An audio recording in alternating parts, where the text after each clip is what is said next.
பொதுவாக அதிமுகவில் என்ன நடந்துகிட்டு இருந்தது அப்படின்னா, இந்த மாதிரி ஒரு சட்டமன்ற பொது தேர்தல் வருதுன்னா பொதுக்குழு கூடி இந்த தேர்தல் கூட்டணி சம்பந்தமான முடிவெடுக்கக்கூடிய அதிகாரம் பொதுச் செயலாளருக்கு வழங்கப்படுகிறது அப்படின்னு சொல்லிட்டு ஒரு ரெசல்யூஷன் பாஸ் பண்ணுவீங்க. இன்னைக்கு ஜெனரல் செக்ரட்டரி திரு எடப்பாடி பழனிசாமி தான். ஆனா அப்படி பொதுக்குழு கூடல, செயற்குழு கூடல, முக்கிய நிர்வாகிகள் கூட கூடி பேசின மாதிரி எங்களுக்கு ஒன்றும் தெரியல. ஆனா சடன்னு போய் இவர் தலைமையில தான் கூட்டணி அப்படின்ட்டு ஒரு பிஜேபியினுடைய ஒரு முன்னாள் தேசிய தலைவர் அனௌன்ஸ்மெண்ட் பண்றாரு.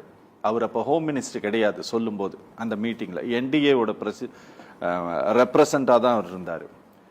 அதனால ஒரு முன்னாள் தேசிய தலைவர் சொல்றாரு. அப்ப பக்கத்துல பொம்மை மாதிரி உக்காண்டிருந்தாரு திரு எடப்பாடி பழனிசாமி. இது தமிழ்நாட்டினுடைய அரசியலுக்கே இது புதுசுன்னு வச்சுக்கோங்களேன். அதிமுக மாதிரியான ஒரு பேர் இயக்கத்திற்கு இது ரொம்ப புதிதான ஒன்று. ரொம்ப அவசரப்பட்டுருச்சோ ஏடிஎம்கே இந்த விவகாரத்தில்? அவசரம்லாம் படவே இல்லை. இப்போ 3 பேர் பேசுனதை வச்சு நான் பேசுறேன். அருமை அண்ணன் அரசியல் விமர்சகர பத்திரிகையாளர் ராமசுப்பிரமணிய அண்ணன் பேசும்போது இந்த கூட்டணி அமையணும்னு நான் பிரார்த்தனை செய்தேன்லாம் பேசினார். அதாவது அதிமுக பாரதிய ஜனதா கட்சியினுடைய கூட்டணி அமையணும்னு சொல்லிட்டு இது பண்ண அப்படின்னாரு. அவரு பேசும்பொழுது பாலுக்கும் காவலனா இருக்கிறார், பூனைக்கும் தோழனா இருக்கிறார். ஒன்று ஒரு கூழை குடிச்சா மீசையில படம் தான் செய்யும். நான் கூழும் குடிப்பேன் இல்ல மீசையும் படுவேன்ற மாதிரி 2 தரப்புக்காக வேண்டி அவர் பேசுறாரு. உடனே அவரு பேசி முடிச்சிட்டு சார் 3 பேர் பேசும்போது அமைதியா இருந்தேன். அதனால வேண்டி அவங்க 3 பேரு, நீங்க 4 பேருக்கு நான் கவுண்டர் கொடுத்து பேசணும். அதனால ஒரு 10 நிமிஷம் எனக்கு அதை குடுக்கிற நேரத்துல நான் குறுக்கீடு இல்லாம கொடுங்க. சரி, அவரு அப்படி பேசினாரு ராமசுப்பிரமணி. அதாவது அனைத்து இந்திய அண்ணா திராவிட முன்னேற்ற கழகத்தில் இருந்து அந்த இயக்கத்திற்காக உழைச்சு அந்த இயக்கத்திற்காக முகவரியை பெற்றவர் அண்ணன் பெங்களூரு புகழேந்தி அண்ணா. அவர் ஒரு இயக்கம் அந்த இயக்கத்திற்கு கஷ்டப்பட்டு உழைச்சிருக்கிறோம்னா அந்த இயக்கம் மேலும் மேலும் வளரணும், அந்த இயக்கம் வெற்றி பெறணும். இன்னைக்கு தமிழ்நாட்டில் நமக்கு எதிரி கட்சி அதிமுக கொள்கையே என்ன? திமுகவை எதிர்ப்பது. திமுக ஆட்சியில் அமர்ந்து இந்த 4 ஆண்டுகள் மக்கள் சொல்லனா துயரத்துக்கு ஆட்பட்டு இருக்கிறாங்க. மக்களுக்கு எதையும் செய்யல. இந்த திமுகவை அகற்றப்பட வேண்டும் அப்படின்னு சொல்லிட்டு அவர் பேசணும். அவர் அதை விட்டுட்டு எந்த கதிக்கு போவார்களோ சமமா விடுறாரு அவரு உட்கார்ந்துங்கன்னு. அதாவது என்னன்னா சார், கட்சி என்பது ஒட்டுமொத்த ஒரு 2 கோடி பெரிய, நீங்க சொன்னது உண்மைதான், பேர் இயக்கம். ஒவ்வொருத்தருடைய தனி அபிலாஷைகளை தீர்க்கக்கூடிய கட்சி கிடையாது.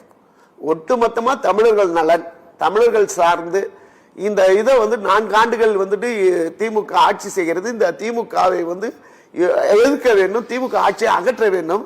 அப்படி என்றால் திமுகவுக்கு எதிர்ப்பாக இருக்கிறவர்கள் எல்லாம் ஒன்று சேர்க்க வேண்டும். அப்படி அந்த வேலையில இருக்கிறோம். பாரதிய ஜனதா கட்சி இந்தியாவில் அதிக மாநிலங்களை ஆளுகின்ற ஒரு மிகப்பெரிய தேசிய கட்சி. அந்த கட்சியினுடைய உள்துறை அமைச்சர் வருகிறார் அமித்ஷா அவர்கள் எங்களுடைய பொதுச் செயலாளர் பக்கத்தில் உட்கார வச்சுக்கிட்டு கூட்டணி அமைப்புன்றாரு. இரவுல எங்க பொதுச் செயலாளர் வீட்டில் இரவு விருந்தும் நடந்து முடிஞ்சது. இப்படி கூட்டணி நாங்க அமைச்சுக்கணும்னு திமுகவுக்கு பயம் வந்துருச்சு. அவர்கள் நினைச்சது என்னன்னா, இது 2024 பாராளுமன்ற தேர்தல் போல ஒரு தனித்தனியா அமைச்சுட்டாங்கன்னா அவர்கள் ஈஸியா மைதானத்துல கோல் போஸ்ட்ல கோலை அடிச்சிடலாம், யாருமே இல்லாத மைதானத்துல கோல் அடிக்கலாம், கோல் கீப்பரே இல்லாம நம்ம வெற்றி பெற்றலாம்னு நினைச்சாங்க. இப்போ ஒரு வலுவான கூட்டணி அதிமுக தலைமை தமிழ்நாட்டில் அமைஞ்சிடவே திமுகக்கு இப்ப கலக்கம் வந்துருது, பயம் வந்துருச்சு, எல்லாம் வந்துருச்சு. அதனாலதான் அவங்க கூட்டணி கட்சியில இதுவரையும் இல்லாத தொல் திருமாவளவன் இன்னைக்கு ஒரு அறிக்கை கொடுத்திருக்கிறார். எனக்கு கூட்டணி ஆட்சி, கூட்டணியில பங்கு, அதே போல 2 இலக்க சீட்டு, இப்படியெல்லாம் ஆசை வார்த்தைகள் சொன்னார்கள், சொல்லியும் நான் போகவில்லை அப்படின்னு என்ன சொல்றாரு? எதுக்காக சொல்றாரு? திமுகவுக்கு இவர் இப்ப ஏன்னா பாரதிய ஜனதா கட்சியோடு ஒரு அதிமுக தலைமையில ஒரு மிகப்பெரிய கூட்டணி தமிழ்நாட்டில் அமைஞ்சு போச்சு. நீங்க இப்ப வேற வழி கிடையாது திமுக கூட்டணியில தக்க வைக்கிறதுக்கு. அப்ப பேரம் பேசுறதுக்கு வசதியா இதெல்லாம் பேசுறாரு அவர். காங்கிரஸ் கட்சி இன்னைக்கே போஸ்டர் அடிச்சிருச்சு, ஆட்சியிலும் பங்கு அதிகாரத்திலும் பங்கு, துணை முதல்வரை வருகின்ற செல்வ பெருந்தகை வச்சு போஸ்டர் அடிச்சு இன்னைக்கு திமுக கூட்டணி கலகலத்து போயிருச்சு. ஏன்னா இங்க அதிமுக கூட்டணி ரொம்ப வலுவாயிடுது. இன்னைக்கு இன்னும் நிறைய கட்சிகள் சேர போகுது. இப்படி கூட்டணி கட்சிகள் சேர்ந்ததாவே அதிமுக வெல்வுன்றது எல்லோருக்கும் தெரியும்.